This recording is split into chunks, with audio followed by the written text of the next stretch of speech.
Hi guys, welcome to WIC channel. My name is Rifat. So today I'll be talking about the company called Constellation Software. Their stock is like very hidden. It's kind of high price in the 1,000 range, and I just came across an article, right? And a couple of people mentioned to me to talk about the stock and give kind of my opinion and an overview of that stock. I think there was one of the secretive company, right? It's like not much of like promotion ongoing, or you kind of see, oh, you should invest in stock. It's like it's very hidden company, and they very keep it themselves in terms of stuff, right? They don't share a lot, and I come re-emphasize they're very secretive. And like they make a bunch of acquisitions because they really the business model is growth through acquisitions, and they make a well-educated acquisitions, purchases of companies and exist to help them grow, and that they have done that very successfully, right? So this video I'm just gonna go ahead and show you guys an idea of like show you guys the information and the kind of the pinpoints, important points of the company, and all this kind of stuff. So first off, I'm going to start off with the supercomputer, where I'm going to kind of show you guys those information and end it over here in the whiteboard with kind of giving you guys my opinion. Is it a buy, sell, or hold, whatever positions you guys have, and all this kind of stuff. So you know what? Let's go to my supercomputer and go through the crunches numbers and give you guys an idea what the company is. So let's go. Whoosh. Thank you very much for joining in front of the supercomputer. So as you guys can see, I went on the website of the official website to kind of show you guys the companies that they own.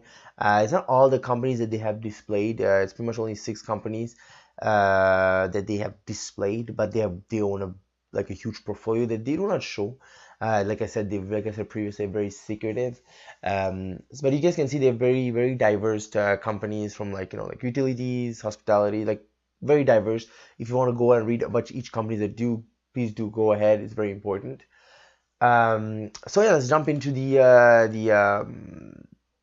recent quarter earnings that they released.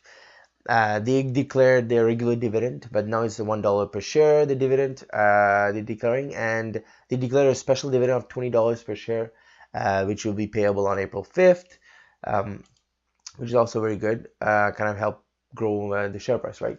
So let's go to the Q4 highlights. They had 21% revenue growth to 831 million compared to 688 million.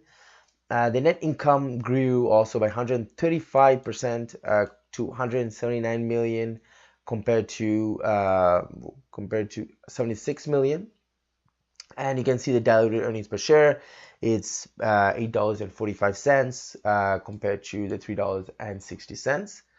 Now you guys can see, and also another thing they released is their total acquisitions they made in amount of dollars.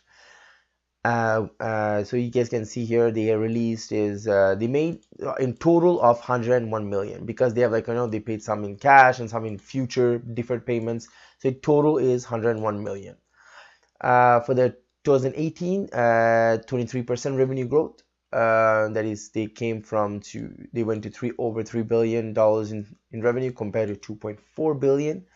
The net income grew by 71% to 379 million compared to 222 million. So you guys can see here the diluted per share, it's $17.90 compared to $10.47 of last year. And now you guys see they made also an acquisition totaling of 631 million for 2018. That is also very good. So now let's go into the revenue of the company. As you guys can see, I can go for the past 10 years to kind of show the revenue, how it grew. It grew from a company that made revenues of like 438 million to over $3 billion in less than a year. So it's really good in terms of make key acquisitions, key investments that help them grow organically and also through acquisitions. That's their model of business, right? Grow through acquisition. And as you guys can see, the net income continuously grew. So it's kind of nothing much to say, that they just had continuously growth. So and you can see it's not different even from year to year, right? They still grew from over $600 million, around $600 million worth of revenue they grew. And the net income here, because you can see here, over here they grew over like 100 million. So from some company that made 10 million, right? And over here we can go in the balance sheet. We can go in the 10 years. The cash position is amazing. Now they have around $589 million in cash. So it's very good. And they also have here the debt is very important to see also. They have $51 million in short-term debt and $317 million in long-term debt. That's very good. And now let's go into those key, let's go into the valuation. So we can see here the PE ratio is at 48 compared to the industry is 141 and the TSX. So it's hard to anything with the TSX. Their overall is lower than the stock. But industry, they're pretty good. They're lower than the industry for that. And price to book, that's the only part they're kind of higher. And price to sales, you see there's 6 times, but the industry is at 7, so it's not that bad. And you see they're also good in the cash flow, price to cash flow. And the forward P is at 26. It's pretty good. But I mean, when you see here, when I say it's pretty good, I mean when you compare relative to the company that was, see, I have the stats in 2009. Their earnings per share, their PE ratio have always been high, apart from the couple of times of 2010 and 2011. Apart from those 2 times, they have always been relatively high, their PE ratio. So when you see of 26 here, it's pretty interesting because they're trading they're less than what you call their normal standards, right? And now we can go into the performance. Kind of interesting because I can show you guys the total return. If someone were interested, just put $10,000 into the stock, and if you compare, like 10,000 like back before 2009 would have been related to like over $500,000 of the stock value right now. So it's very interesting to see, right, of the company, what have returned, and that's kind of a thing to know, right? So now there's going to interesting article that came that the CEO kind of told is that he's gonna go ahead and he's gonna sell 100 common shares per week. It's an automatic thing that's going to do. It's either him or what do you call an entity controlled by him. He's going to sell 100 shares per week, and if the share price exceeds $1,000. So if it exceeds $1,000, he's going to sell 100 shares per week. And also he intends to purchase $100 a share, so purchase 100 shares per week if it's less than $800. So this is something that he's planning to do, like, shortly start it up, and he's going to do maybe he's going to plan to do it for 1 year. This is something it's important to see. So it's kind of an index, right? To say that for him in his eyes, that when it hits 800 and less, he sees it very undervalued, and 1,000 more, he sees it as for the short, the short foreseeing future. He sees that maybe it's kind of like it's an opportunity for him to sell, but don't buy in too much. I just see it as a retail investor. I see anything between 800 to 1,000 could be a good portion to maybe to buy. That's kind of a good area if you're interested to buy, right? Good area to buy.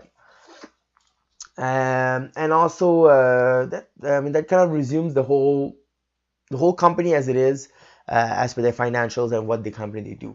So let's go to the whiteboard and let's find out this whole video. Let's go. Thank you very much for joining from the whiteboard.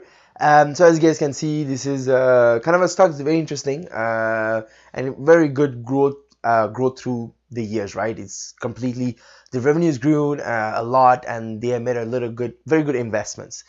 And also to come back to kind of mention the secretive company is they're kind of no longer doing quarterly calls, and also they kind of also the president's the CEO usually president letter, he kind of releases it quarterly. He kind of stopped that also because they decided that usually when they do that, that kind of gives people what I call their competitors what kind of acquisitions they possibly can make, how they do the acquisitions, what kind of process they use internally. So they wanted to keep those information to themselves, so they don't divulge them, and people can get those kind of ways, and that kind of diminish the company, right? So for those reasons, they stick to their annual meetings, which is coming up soon. If I'm correct, it's around May. If I'm correct, there's one coming up soon.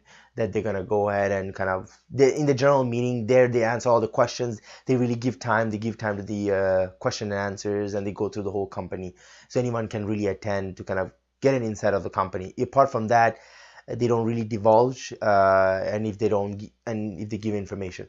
But shareholders were patient in a way, because this news kind of came off last year, but investors were like, they're okay with it, because the companies have done well through the years, and they have made good acquisitions, good purchases through the years, and that can show in the stock price, right? If someone invested $10,000 back in 2009, would have ended up over 500,000, and that has beaten the TSX by like, I don't know how many folds, right?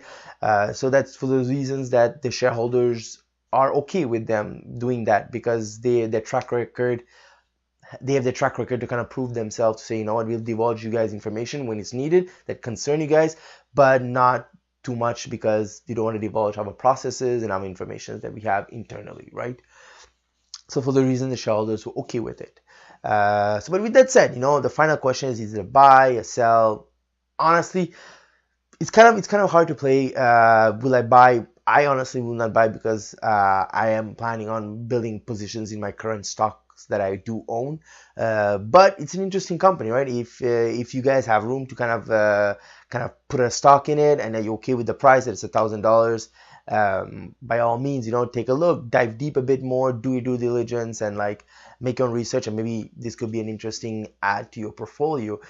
Because if I had room, and if I was thinking about getting a stock and all the stuff, I would seriously give them a good look, because I think their track record proves to have done a good success. They do make good acquisitions. They do prove that they can grow, because a lot of analysts expected this year to not have a good growth. I mean, not a lot of analysts. One analyst, I would say, he kind of expected that, he's not gonna have a good growth this year, and I think he even turned it into a buy at the end, because they kind of proved him wrong, right? So in a way, this company has made a good acquisitions, good growth, and I think in the long term they could be a good hold, and even 10 years from now, we don't know where could they be, right? So if I did have room, I might really give them a good eye, and maybe buy some shares and just hold them for a very long time to come. But yeah, that's about it for this video. You know what? Like, drop me a comment. I would like to know if you guys own the shares. Are you guys thinking about buying it, or stuff like that? I would love to hear from you guys. So yeah, if you guys like the video, hit the thumbs up, subscribe if you guys didn't subscribe, and also in the description I have 2 links, one for the Facebook group that I started for this channel, and also the Twitter page, where I kind of post business articles that are interesting to read. So thank you very much for watching, guys, and I hope you guys have a wonderful day.